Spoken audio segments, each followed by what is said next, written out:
Hello, everyone. Today, I want to share a story about one of the most famous leaders in the world, Vladimir Putin, the president of Russia.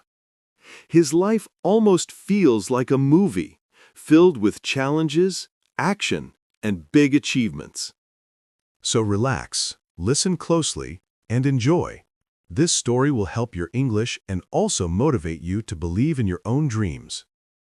Vladimir Vladimirovich Putin was born on October 7, 1952, in a city called Leningrad, which is now known as St. Petersburg. He grew up as the only child of his parents, Maria Ivanovna and Vladimir Spiridonovich.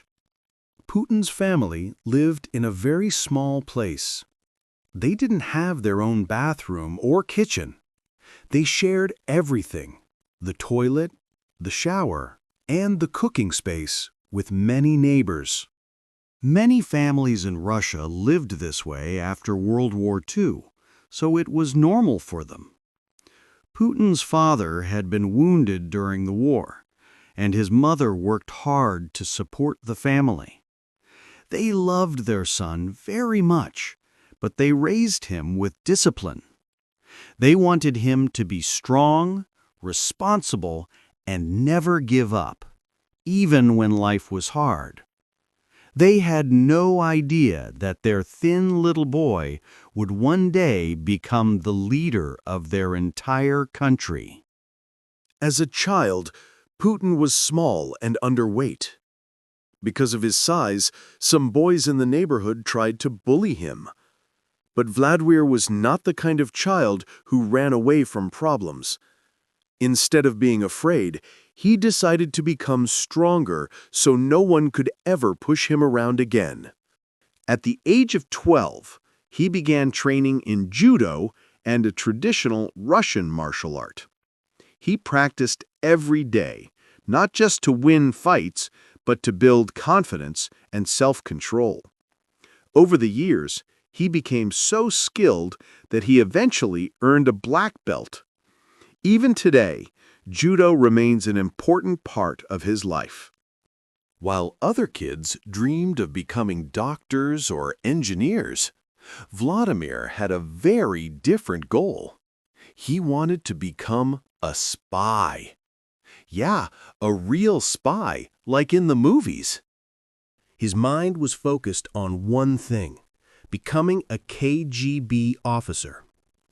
The KGB was one of the strongest organizations in the world at that time, but joining the KGB was not easy.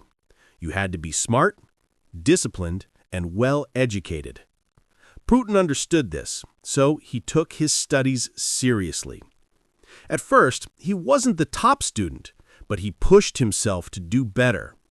He even learned German, a skill that later helped him in his career. After he finished school, Putin was accepted into Leningrad State University, one of the best universities in the city. He chose to study law, a subject that would later open the door to his future in intelligence work. After he graduated in 1975, his childhood dream finally became real. He joined the KGB. Putin began his career as a secret officer, working quietly in the background to protect his country. Being a spy was not easy, but Putin enjoyed the challenge.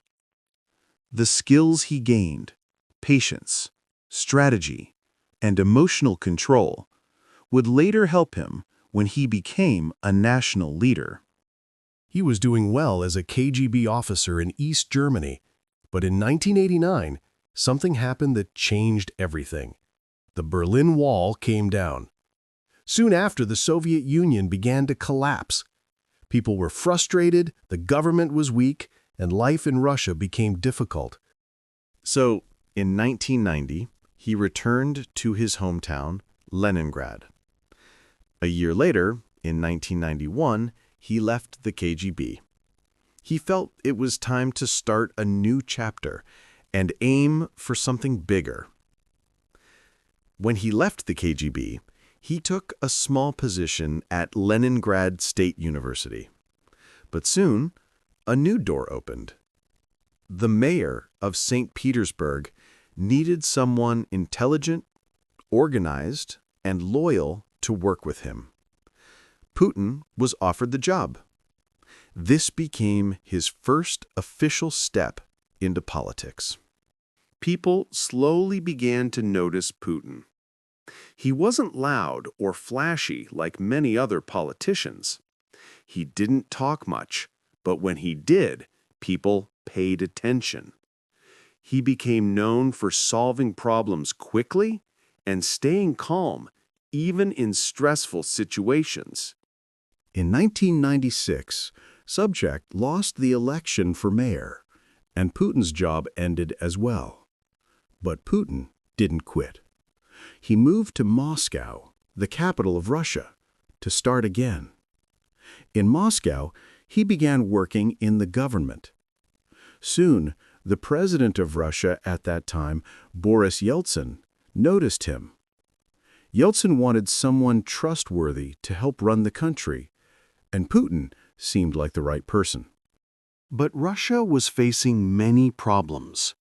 The economy was weak, corruption was everywhere, and people were losing confidence. Putin had a difficult job ahead. Still, he didn't step back. He showed the country that he was serious about making changes. He introduced strong rules to fight corruption and tried to bring order to the government. Slowly, people began to believe in him. Then, something shocking happened at the end of 1999. Boris Yeltsin suddenly announced that he was stepping down as president, and the person he chose to replace him was Vladimir Putin. This surprised almost everyone. At that time, many Russians didn't really know who Putin was, but Yeltsin trusted him completely. So, on the January 1, 2000, Vladimir Putin became the acting president of Russia. Putin didn't wait or celebrate. He began working right away to fix the country's problems. His main goals were to strengthen the economy, reduce crime, and make Russia stable again. He solved the Chechnya problem and saved Russia from being divided. In March 2000, Russia held a presidential election, and Putin won by a large margin. He officially became the president of Russia. Putin was determined to make Russia strong again. He introduced new programs to support the economy, improve hospitals, and modernize the military. In 1983, Putin married Lyudmila Shkrebneva. They had 2 daughters, Maria and Katerina. However, Putin kept his family completely away from the public. He wanted to protect his children from media attention. In 2013, Putin and Lyudmila announced that they were getting a divorce. They said it was a mutual, peaceful decision and that their lives had simply moved in different directions. Since then, people have talked a lot about Putin's personal relationships. Some rumors claim he has a new partner, but he has never confirmed anything. As a leader, Putin has also faced a lot of criticism. Some say he is too strict and controls the country too tightly. Others argue that his government limits freedom of speech. But Putin has always stayed focused on what he believes is right. He thinks a strong leader must make difficult choices, even when people disagree. His main goal has always been to make Russia powerful and respected again. He continues to work tirelessly toward that goal. Putin took control of the media and reduced the power of rich businessmen to keep the government strong. He also traveled to many countries to rebuild Russia's image and show that Russia is becoming powerful again. Putin became famous for his strongman image, horse riding shirtless, diving underwater, flying planes, practicing judo. These images were carefully planned to show him as fearless and physically strong. With power came luxury. Many reports say Putin owns multiple palaces, private jets, and a super yacht. He also has a huge collection of expensive watches. Putin also invested heavily in cyber technology. Russian hackers became known worldwide, giving Russia a new form of power, being able to influence global events without soldiers. Putin worked to bring back Russian pride. He believes strong leaders must adapt and thinks every nation should have a voice. Putin lives a disciplined life. His mornings start with a healthy breakfast, followed by an hour of swimming and gym training. His journey from poverty to power shows that if you work hard, believe in yourself, and know what you want, you can achieve big things. Dear friends, if you learned something new from this video, please give it a like and leave a comment. Don't forget to subscribe to the channel and hit the bell so you won't miss our next videos. Thank you so much.